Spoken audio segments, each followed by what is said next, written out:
আমন্ত্রণ জানাচ্ছি প্রিয় দর্শক মানচিত্রের নিয়মিত আয়োজন কথোপকথনে। আসসালামু আলাইকুম। অত্যন্ত দুঃখের সাথে আপনাদের জানাচ্ছি দেশনেত্রী বেগম খালেদা জিয়া মারা গেছেন। ইন্না লিল্লাহি ওয়া ইন্না ইলাইহি রাজিউন। কিছুক্ষণের ভেতরে আপনারা সংবাদ মাধ্যমে তার প্রচার দেখবেন। ওনার ভেন্টিলেটর খুলে ফেলা হয়েছে এবং উনি মারা গেছেন। এবং আমার যা ভিডিওতে আমি বলেছিলাম এর আগে যে 48 ঘন্টা পার হবে না ওনার মৃত্যু ঘোষণা আসবে, কারণ এটা আর এক মেটিকুলাস ডিজাইনের অংশ, পরিকল্পনা, আই হ্যাভ এ প্ল্যান। সেটার অংশ হিসেবে তার যাবতীয় যত কার্যাদি ছিল, বিভিন্ন সভা অ্যাটেন্ড করা, তারপর ওসমান হাদির কবর যাওয়া, তারপরে আপনার এই যে ভোটার আইডি করা, তারপরে নমিনেশন কনফার্ম করা, সমস্ত কিছু অফিসে যাওয়া, সবকিছু কনফার্ম করে এখন ভেন্টিলেটরটি খুলে ফেলা হয়েছে এবং মৃত্যু ঘোষণা আসবে। এটা আমি মানতে পারছি না, sorry to say. Khaleda Zia উনি কষ্ট পেয়েছেন, উনি অনেক কষ্টের ভিতরে ছিলেন এবং শেষ পর্যন্ত অনেক চাপ দিয়েছিলাম যে ডাক্তারের নামগুলো ঘোষণা করার জন্য, এবং ডাক্তারের নামগুলো ঘোষণা করা হয়েছে কয়েক ঘন্টা আগে, দেখেছেন। এবং আমার স্ট্যাটাস আপনারা দেখেছেন যে ডাক্তারের নাম যেহেতু ঘোষণা করা হয়েছে, দ্যাট মিনস শেষ পর্যন্ত খালেদা জিয়া ভেন্টিলেটরটি অফ করে দেওয়া হলো। অতএব খালেদা জিয়া মারা গেছেন, ওনার জন্য আপনারা দোয়া করবেন। আমাদের দেশের জন্য উনি অনেক ত্যাগ করেছেন, উনি অনেক সংগ্রাম করেছেন। ওনাকে কাছ থেকে সেই ছোটবেলা থেকে দেখেছি। ওনারা পাঠানো নুনতা বিস্কিট দিয়ে নাস্তা করেছি তারেকের সাথে বসে। সুতরাং খালেদা জিয়ার সাথে অনেক স্মৃতি আছে আমাদের। আল্লাহ ওনাকে জান্নাতুল ফেরদৌস দান করুন। দেশের একজন বরেণ্য ব্যক্তিত্ব মারা গেলেন, একটি অধ্যায়ের সমাপ্তি ঘটল। এবং আমি যতটুকু জেনেছি 3 দিনের শোক ডিক্লেয়ার করা হবে, আমি যতটুকু জেনেছি। তবে উনি যে মারা গেছেন এটা আমি সুনিশ্চিত হয়েছি। আপনারা এই মুহূর্তে আমাকে যেখান থেকে দেখছেন এবং পরবর্তী যেখান থেকে দেখবেন, আপনারা সকলকে জানাই আমি আমার প্রাণঢালা অভিনন্দন এবং শুভেচ্ছা। হেডলাইন এবং থাম্বনেল দেখে বুঝতেই পারছেন আমি বিএনপির প্রধান এবং বেগম খালেদা জিয়া ওনার বিষয়ে কথা বলতে যাচ্ছি এবং আমি ব্যানারে লিখেছি যে খালেদা জিয়ার মৃত্যু, সেখানে তাতেও আবার রাজনীতি কেন। এই বিষয়টা বলার কারণ হচ্ছে যে দেখুন, খালেদা জিয়া মারা গেছেন, ওনাকে সম্মানের সহিত আমি ওনার রুহের মাগফিরাত কামনা করি। উনি আমাদের দেশের একজন নেত্রী ছিলেন এবং একটা বৃহৎ অংশ, আমরা যদি একেবারে কম করেও বলি 30% লোকের নেত্রী ছিলেন। সুতরাং আমরা সম্মান রেখেই বলি, কারণ ওনার সমকক্ষ হওয়ার মতন যোগ্যতা বা ক্ষমতা আমার নেই। সুতরাং আমি ওনার বিরুদ্ধে কোনো খারাপ আচরণ বা খারাপ কথা বলতে তো পারবই না, কারণ এটা পারিবারিক শিক্ষাও না। এবং দ্বিতীয়ত হচ্ছে যে যেহেতু মারা গেছেন এজ এ মুসলমান, তার জন্য আমি ইন্না লিল্লাহি ওয়া ইন্না ইলাইহি রাজিউন এই কথাটা পড়তেও দ্বিতীয়বার চিন্তা করিনি যখনই খবর পেয়েছি। তো সবচেয়ে দুঃখজনক বিষয় যে উনি মারা গিয়েছেন, ওনার জন্য একদিনের ছুটি ঘোষণা করেছে, তাতেও আমার কোনো প্রবলেম নেই, সব কিছুই ঠিকঠাক আছে। এবং আপনারা জানেন যে আমাদের জননেত্রী শেখ হাসিনা এবং সজীব ওয়াজেদ জয়, তারা সহ আওয়ামী লীগের সেন্ট্রালের অনেক বড় বড় নেতা সকলেই শোক জ্ঞাপন করেছেন। এমনও জানা যাচ্ছে শেখ হাসিনা নাকি সরাসরি তারেকের সাথেও ফোনে কথা বলেছেন। আগামীকাল ভারতের পররাষ্ট্রমন্ত্রী আসবেন, বিশ্বের বিভিন্ন বড় বড় দেশের নেতৃবৃন্দ, প্রেসিডেন্টরা সকলেই শোক প্রকাশ করেছেন। এখানে আমি কেন আবার রাজনীতি দেখছি ভিতরে? সকলেই যখন শোক প্রকাশ করছেন, এর ভিতরে আমাদের বর্তমানের দখলদার ইউনূস সরকারের আইন উপদেষ্টা ষাঁড় আসিফ, সে বলছেন যে খালেদা জিয়ার মৃত্যুর পেছনে দায়ী আওয়ামী লীগ। আমি বুঝলাম না আওয়ামী লীগ কিভাবে দায়ী। তারা বলে যে 17 বছর উনি আওয়ামী লীগ ক্ষমতায় ছিল, 15.5 বছর। এর ভিতরে উনি হসপিটালাইজ ছিলেন, উনি জেলে ছিলেন না একদিনের জন্য, উনি হসপিটালাইজ ছিলেন। এবং জামাত নিয়ন্ত্রিত হসপিটাল, ন্যাশনাল হসপিটালে ওনাকে 2021 সাল থেকে আর রাখতে চান নাই। ওনার ট্রিটমেন্ট দিয়েছেন আওয়ামী লীগের বড় নেতা। টিপু মুনশির হসপিটাল, এভার কেয়ার হসপিটালের মালিকানার 70% টিপু মুনশির, সেই হসপিটালে ওনার ট্রিটমেন্ট হয়েছে 2021 সাল থেকে। এবং আজকে যখন উনি মৃত্যুবরণ করেছেন, সেই হসপিটালেই মৃত্যুবরণ করেছেন। তাহলে এখানে ট্রিটমেন্টের ওনার ঘাটতি করলো কোথায়?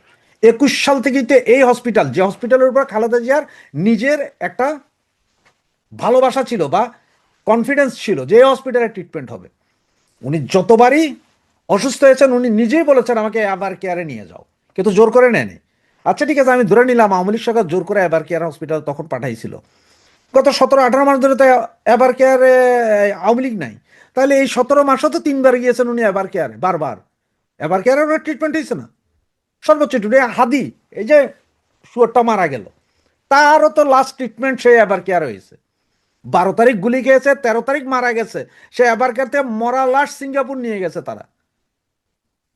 তো এবার কেয়ারে নিচ্ছে, এবার কেয়ার তো টিপু মুন্সি হসপিটাল, এবার কেয়ার তো আওয়ামী লীগের নেতার হসপিটাল, সেটার উপর কনফিডেন্স আছে। কই জামাত বিএনপির হসপিটালে তো যায় নাই, এরপরও বলেন যে আওয়ামী লীগ।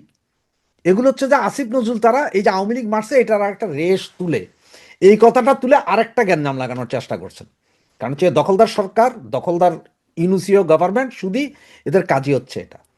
এবং আজকে যেমন আপনার আমতারেক তিনি বলেছেন যে আওয়ামী লীগ নেতাকর্মী যারা চায় তারা জানাজায় পড়তে আসতে পারবেন, জানাজার মধ্যে কোনো মব হবে না, কাউকে ভুয়া বলা হবে না, কাউকে মারধর করা হবে না, কাউকে অ্যারেস্ট করা হবে না, আপনারা আসেন। উদ্যত আহ্বান। এই আহ্বানে যদি আপনাদের নেতাকর্মী কেউ যদি যান, জানাজা পড়তে যাবেন, সেটাতে কোনো দুঃখ নাই, কিন্তু আপনি আসার পথে বা যাওয়ার পথে আপনার উপর যে কিছু হবে না তার গ্যারেন্টি কে নিচ্ছে? বা আপনি আসা যাওয়ার পরেই ওখানে যে মপ করবে না তার গ্যারেন্টি কি? মৌলবাদী গভর্নমেন্টের মৌলবাদী কিছু এই জামাত, এনসিপি সহ আরো কিছু মৌলবাদীদের অলরেডি আজকের দিনের প্ল্যান যে আগামীকাল জানাজার পরে তারা যে কোনো একটা অঘটন ঘটাইতে পারে। জানাজা দাফন টাফনের পরে হয়তো একটা গ্যাঞ্জাম করতে পারে সারা বাংলাদেশে, এবং এটা বিএনপির নাম দিয়ে করবে আসলে মৌলবাদীরা। সেইখানে কিন্তু বিএনপি থাকবে না, করবে মৌলবাদীরা, নামটা পড়বে বিএনপি। এটা হচ্ছে যে রাজনীতি ওদের। ওরা দেশের ভিতরে আবার আরেকটা অস্থিতিশীল পরিস্থিতি সৃষ্টি করার চেষ্টা করছে। তারেক, হয়তো আপনারা বলতে পারেন তারেক জিয়া কি বুঝে না? না ভাই, বুঝে কি বুঝে না, মা মারা গেছে। এখন আপনারা অনেকেই বলতে পারেন যে ভাই উনি তো আরো আগে মারা গেছে, লাশ এতদিন রাখছিল। ভাই যাই হব, এরকম অনেক আছে যে মারা যাওয়ার পরে 15 দিন 20 দিন, আমার দেখা 2 মাসও লাশ ফ্রিজিংয়ে ছিল, ছেলে মেয়েরা আসার পরে লাশ দাফন হয়েছে, এরকম আমার দেখা আছে, নিজের চোখেই দেখছি।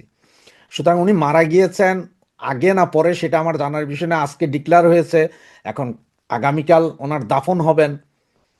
এগুলো নিয়ে আসলে একটা পরিবারের একটা লোক দাফন হওয়ার সময়টা থেকে প্রচন্ড ব্যথা অনুভব হয় ওই পরিবারের। ওদের তখন আর কিছুই থাকে না, কি বলবে না বলবে কোনো ইয়ে থাকে না। এই সুযোগটাকে নিয়েই বিএনপিকে সম্ভবত আরো বেশি কালার করার জন্য জামাত ইসলাম কিন্তু এই কাজটা করার চেষ্টা করছে। যেহেতু আমার কাছে এখন পর্যন্ত রিপোর্ট বা আমি এখন পর্যন্ত যা জানি, অলরেডি গোয়েন্দারা, বিভিন্ন গোয়েন্দা সংস্থা নাকি পুলিশের কাছে বলেছে যে কালকে জানাজার পরে একটা কিছু হইতে পারে, এসএসএফ এর নিরাপত্তা উঠে যাবে আপনার এভার কেয়ার হাসপাতাল থেকে। এমনও হইতে পারে যে এই মৌলবাদীরা গিয়ে এভার কেয়ার হাসপাতালও জ্বালিয়ে দিতে পারে, তেমনও একটা প্ল্যানিং তাদের আছে। সব মিলিয়ে এগুলো নিয়ে আরেকটা রাজনীতি হচ্ছে। বিএনপিকে হয়তো একটা বিপদে ফেলানোর জন্য বা আরো কোণঠাসা করে ফেলানোর জন্য সারা দেশে অরাজকতা করে বলে যে এটা বিএনপি করেছে সেইটা। সুতরাং আওয়ামী লীগ নেতাকর্মী যারা আছেন অনেকেই দুঃখ প্রকাশ করেছেন, যারা করেছেন করেছেন, যারা করেননি তারা করেননি। তবে কেউ ভুল করেও কালকে লাশ দাফন বা আপনার জানাজা পড়ার জন্য গেলে আমার মনে হয় এটা রং ডিসিশন হবে। সেটা গেলে হয়তো মবের শিকার হবেন, অ্যারেস্ট তো হবেন সেটা বাস্তব, কিন্তু মবের শিকার হবেন, বাহিরে ভিতরে কোথাও না কোথাও হয়তো মব করবে, এবং এটার ফুল প্রিপ্ল্যান্ড আছে তাদের। সুতরাং সেই জন্যই বলি যে এই যে মারা গেলেন আমাদের দেশের একজন নেত্রী মারা গেলেন, এটা উনি বাংলাদেশের ইতিহাসে প্রথম মহিলা প্রধানমন্ত্রী ছিলেন, উনি মারা গিয়েছেন, ওনাকে শ্রদ্ধা জানাই, ওনার আত্মার মাগফিরাত কামনা করি, কিন্তু ওনার এই মৃত্যুটাকে নিয়ে যে রাজনীতি শুরু হয়েছে সেটার নিন্দা জানাই।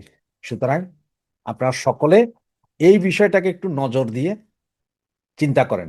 আসসালামু আলাইকুম জয় রহমতুল্লাহি বঙ্গবন্ধু। ওবরকাতুহু। সম্মানিত দর্শক, জানাজার রাজনীতি এবং লাশের রাজনীতি নিয়ে কথা বলবো। বিষয়ে দুটো খুব স্পর্শকাতর। বেগম জিয়ার মৃত্যু, তার জানাজা, এবং একই সঙ্গে কয়েকদিন আগে উসমান হাদির মর্মান্তিক হত্যাকাণ্ড এবং তার জানাজা, এই বিষয়গুলো নিয়ে আলোচনা করতে গিয়ে খুব স্পর্শকাতর বিষয়, খুব সতর্ক হতে হচ্ছে। কারো আবেগে যেন আঘাত না লাগে, কেউ যেন কষ্ট না পান, এবং আমি যা বলতে চাচ্ছি সেই কথাগুলো যেন সুন্দরভাবে বলতে পারি, এই জন্য মহান আল্লাহ সাহায্য চাই। রব্বি ইশরাহ লি সাদরি ওয়া ইয়াসসির লি আমরি ওয়াহলুল উকদাতাম মিন লিসানি ইয়াফকাহু কওলি। হযরত মুসা আলাইহিস সালাম যে দোয়া করেছেন আল্লাহর দরবারে, ঠিক এই একটা ক্রিটিক্যাল মোমেন্টে এই কথাগুলো বলার জন্য আল্লাহর সাহায্য চাই। প্রথমত বেগম জিয়া যখন অসুস্থ হয়ে হাসপাতালে গেলেন, আমাদের একটা বিরাট অংশ যখন যেদিন তাকে ভেন্টিলেশনে নেওয়া হলো, সেই দিন তার সম্পর্কে দেশের বেশিরভাগ যারা পলিটিক্যাল অ্যানালিস্ট তারা বলার চেষ্টা করেছিলেন যে তার অবস্থা খুবই ক্রিটিক্যাল। আমি বাকিটুকু বললাম না। এরপর বিএনপির যারা সমালোচক তারা আরও নানা রকম নেতিবাচক কথাবার্তা বলেছে, এবং এই কথাগুলো শুনেই বিএনপির যারা লোকজন রয়েছেন তারা বেগম জিয়ার চিকিৎসা, বেগম জিয়ার অবস্থা, তাকে বিদেশে নেওয়া, এগুলো নিয়ে তারা নানা রকম কথাবার্তা বলেছেন। এবং এরই ধারাবাহিকতায় তার একমাত্র পুত্র জনাব তারেক রহমান সাহেব বাংলাদেশে আসছেন। দ্বিতীয়ত যে একই সময়টাতে যে হাদির মৃত্যু, ওসমান হাদি ইনকালাব মঞ্চের নেতা, তার সেই মৃত্যুকে কেন্দ্র করে একটা জনমত তৈরি হওয়া, মানুষের আবেগ তৈরি হওয়া, এবং একইভাবে তাকে ঢাকা মেডিকেল থেকে এভার কেয়ারে যখন নেওয়া হলো, তখনও সবাই বলার চেষ্টা করলো যে হাদি হয়তো বেঁচে নেই, হয়তো বাঁচবে না। তারপর যখন তাকে সিঙ্গাপুরে নেওয়া হলো, তখন বলা হলো যে কেন এই রাষ্ট্রীয় অর্থ ব্যয় করে নেওয়া হচ্ছে মূলত আবেগ তৈরি করার জন্য, বা হাদির এই মৃত্যুকে নিয়ে মহল বিশেষ ফায়দা লোটার চেষ্টা করছে, আবেগ তৈরি করার চেষ্টা করছে, এই ধরনের কথাবার্তা হচ্ছিল। এরপর হাদির লাশ যখন বাংলাদেশে এলো, তখন বাংলাদেশে যে দুর্ঘটনা ঘটলো, একটি পক্ষ সত্যি সুযোগ নেওয়ার চেষ্টা করলো। ডেইলি স্টার ভাঙা হলো, প্রথম আলোতে আগুন লাগিয়ে দেওয়া হলো, আর হাদির জানাজাতে নজিরবিহীন মানুষের উপস্থিতি ঘটল। এবং তাকে ঢাকা বিশ্ববিদ্যালয়ের কেন্দ্রীয় মসজিদের যে কবরস্থান, যেখানে কাজী নজরুল ইসলাম সহ অল্প কয়েকজন বরেণ্য ব্যক্তির মৃতদেহকে দাফন করা হয়েছে, এবং যেখানে ঢাকা বিশ্ববিদ্যালয়ের যে সিন্ডিকেট, সেই সিন্ডিকেট সিদ্ধান্ত নিয়েছে যে এখানে আর কোনো ব্যক্তির লাশ দাফন করা হবে না, এরকম সিদ্ধান্ত ছিল। তো সেই সিদ্ধান্তের ফলে যখন ডক্টর হুমায়ুন আজাদ মারা গেলেন, এবং ঢাকা বিশ্ববিদ্যালয়ের ইতিহাসে ডক্টর হুমায়ুন আজাদের যে ভূমিকা, তার যে যাকে বলা হয় কন্ট্রিবিউশন টু দ্য লিটারেচার, সেই অর্থে তার যারা ভক্ত তারা প্রাণান্ত চেষ্টা করলেন যে তাকে ঢাকা বিশ্ববিদ্যালয়ে এই কবি নজরুলের এই জায়গাটাতে কবর দেওয়ার জন্য। কিন্তু ওই যে বিশ্ববিদ্যালয়ের সিন্ডিকেট, তাদের যে সিদ্ধান্তের কারণে সেখানে আর দাফন করা সম্ভব হলো না। তো সেই সিদ্ধান্তটা বহাল থাকা সত্ত্বেও কেবলই মাত্র জনরোষের ভয়ে বা জনগণের আবেগের কারণে, অথবা একটা বিরূপ পরিস্থিতি সেটা ঢাকা বিশ্ববিদ্যালয়ের বর্তমান সিন্ডিকেট মোকাবেলা করতে না পারার কারণে সেই সিন্ডিকেটকে, নতুন সিন্ডিকেটকে পুরনো সিন্ডিকেটের সেই সিদ্ধান্ত বাদ দিয়ে তাদেরকে সিদ্ধান্ত নিতে হয়েছে যে ওসমান হাদিকে এই কবি নজরুলের কবরের পাশেই তাকে সমাধিস্থ করা হবে।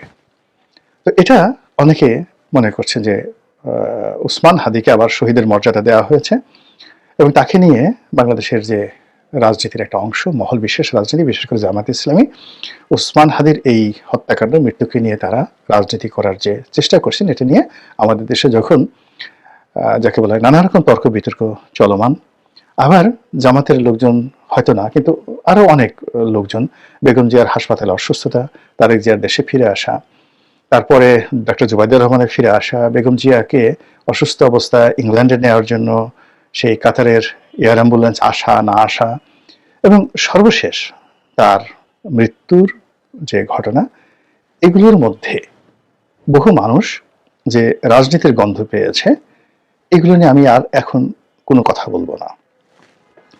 কথা বলে আমি যেটা বলতে চাই যে আমাদের দেশে লাশের রাজনীতি দীর্ঘদিনের, এবং মানুষ যারা জীবিত রাজনীতিবিদ তারা সবসময় জীবিত মানুষের চাইতে মৃত মানুষ বা মৃত মানুষের যে লাশ তাকে ভয় পেয়েছে। শোনা কথা, সত্য মিথ্যা জানি না। বঙ্গবন্ধু যখন 75-এর 15ই আগস্ট নিহত হলেন। তো তখন নাকি কর্নেল তাহের ওই সময়টাতে তিনি ছিলেন বলতে গেলে মানে অন্যতম বাংলাদেশের নীতি নির্ধারক। তো তিনি বলেছিলেন যে তাকে কেন তোমরা ওই দাফন করলে টুঙ্গিপাড়ায় গিয়ে। ওখানে তো আগামী দিনে ওটা একটা যাকে বলা হয় মাজার হবে, ওটাকে কেন্দ্র করে সারা দেশের মানুষ সেখানে যাবে। তো কাজেই ওটা ওখানে না দিয়ে তোমরা সমুদ্রে ফেলে দিতে লাশ, তাহলে এটা নিয়ে ভবিষ্যতে রাজনীতি হতো না। সত্য মিথ্যা জানি না, আমি আগেই বলছি, কিন্তু এই কথা ব্যাপক জনপ্রিয়। যদিও কর্নেল তাহেরের পরিবারের একজন ওয়ারেসাত বেলাল, তিনি সংসদ সদস্য ছিলেন একাধিকবার। তারপরে কর্নেল তাহেরের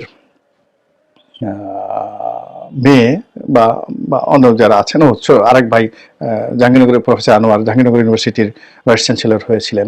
তো এরকম এই পরিবার আওয়ামী লীগের রাজনীতিতে জড়িত, কিন্তু কর্নেল তাহেরকে নিয়ে এই ধরনের কথাবার্তা কিন্তু প্রচলিত আছে।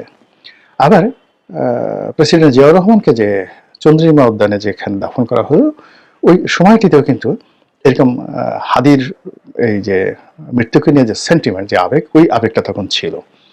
ফলে তার জানাজাতে বলা হয় বাংলাদেশের সর্বকালের সবচেয়ে বেশি লোক সমাগম হয়েছিল, এবং এটা ল্যান্ডমার্ক বলা হয়ে থাকে। এত জানাজাতে অতীতে কখনো হয়নি, ভবিষ্যতে কখনো হয়নি। তো এই যে বেগম জিয়া যখন অসুস্থ, তখন কিছু দুর্মুখ বলার চেষ্টা করছিলেন যে বেগম জিয়া যদি ইন্তেকাল করেন তাহলে তার জানাজাতে শহীদ জিয়ার চেয়ে বেশি লোক আসবে। মানে এই যে লাশ নিয়ে, জানাজা নিয়ে যে সকল কথাবার্তা, এটা এতটা অমানবিক, রুচিত বাদে এই ধরনের কথাবার্তা বলতে গিয়ে। এনিওয়ে, তো বঙ্গবন্ধুর সেই যে লাশ টুঙ্গিপাড়াতে দাফন করা হলো খুবই সাধারণভাবে, 570 সাবান দিয়ে গোসল করানো হয়েছিল। অল্প কয়েকজন লোক সেনা প্রহরায় সেখানে জানাজাতে অংশগ্রহণ করেছিল, কিন্তু ইতিহাস সেখানে থেমে থাকেনি। তার সেই সমাধি সৌধকে কেন্দ্র করে টুঙ্গিপাড়াতে এখন যা হয়েছে, এবং ওটা মানে জীবিত বঙ্গবন্ধুর চাইতে বঙ্গবন্ধুর সমাধি এখন অধিক শক্তিশালী। জীবিত বঙ্গবন্ধুর চেয়ে বঙ্গবন্ধুর যে লিগেসি অনেক বেশি শক্তিশালী হয়ে পড়েছে। এটা মানে আমাদের দেশের রাজনীতিতে রাজনীতিবিদদের একটা প্রাপ্য। রাজনীতিবিদরা যদি রাজনীতি করেন সততা নিয়ে, আন্তরিকতা নিয়ে, তাহলে তাদের লাশ পরবর্তী প্রজন্মে তাদের জীবিত দশায় তাদের চেয়ে শক্তিশালী হয়ে পড়ে। তো এই যে বঙ্গবন্ধুর সমাধি নিয়ে যারা আওয়ামী লীগ করেন তারা জানেন, এমনকি তার সেই সমাধিতে তারেক রহমান সাহেব গিয়েছিলেন, এবং বি চৌধুরী সেখানে যাওয়ার কারণে প্রেসিডেন্ট বি হিসেবে তিনি যখন গিয়েছিলেন, তার যাওয়ার কারণে তার চাকরি চলে গিয়েছিল। এরকম নানা রকম মানে লাশকে কেন্দ্র করে, মৃত ব্যক্তির কবরকে কেন্দ্র করে হাজারো রকম এরকম কীর্তি কাহিনী ঘটে থাকে। তো আপনি এই যে কিশোরগঞ্জে দেখেন যে পাগলা বাবার মাজার আছে, পাগলা বাবার মসজিদ আছে। তো সেই মসজিদে 1-2-3 মাস পর দেখা গেল 3 কোটি 4 কোটি 10 কোটি 12 কোটি টাকা সেখানে সেই দরিদ্র মানুষ দান করে যায়, সোনা গয়না থেকে শুরু করে সমস্ত কিছু। তো পাগলা বাবা জীবিত অবস্থা তিনি কয়বেলা খেতে পেয়েছেন, কি করেছেন আমি জানি না, কিন্তু তার মৃত্যুর পরে এরকম তার লাশ কত শক্তিশালী হয়ে পড়ে। তো জিয়া রহমান সাহেবের মৃত্যুর পরেও এই যে চন্দ্রিম উদ্যানে তার যে লাশ, সেখানে বিএনপি নেতাকর্মীদের উপস্থিতি, এটি আওয়ামী লীগের মনে নিদারুণ যাকে বলা হয় হতাশা তৈরি করেছে, ক্ষোভ তৈরি করেছে। যে আমাদের কত কষ্ট করে সেই টুঙ্গিপাড়া যেতে হয়, আর এখানে একেবারে সংসদের পাশে চোখের সামনে কিছু হইলেই হাজার হাজার বিএনপি নেতাকর্মীরা সেখানে যায়, ফুলের মালা দেয়, সেখানে কবর জিয়ারত করে। এটা আওয়ামী লীগের লোকজনের ভালো লাগেনি। ফলে আওয়ামী লীগ যখন প্রথম দফায় ক্ষমতা এলো, তখন এই জিয়া উদ্যানের নাম পরিবর্তন করে তারা চন্দ্রিমা উদ্যান দিয়ে দিল, যেটা আগে ছিল চন্দ্রিমা উদ্যান, যেটা বিএনপি ক্ষমতা এসে এটাকে জিয়া উদ্যান বানালো। তাহলে এটা হলো ওই যে জিয়াউর রহমানের লাশকে ভয় পাওয়া। দ্বিতীয়ত, যে যখন আবার এই 2009 সালে আওয়ামী লীগ ক্ষমতা এলো, যখন তারা 96-তে ক্ষমতা এলো, তখন তারা যে কাজটি করেছিল সেটা হলো সংসদ ভবনের যে রাস্তাটা এবং চন্দ্রিমা উদ্যান বা জিয়া উদ্যান এর মধ্যে যে একটা ব্রিজ ছিল, স্টিল ব্রিজ,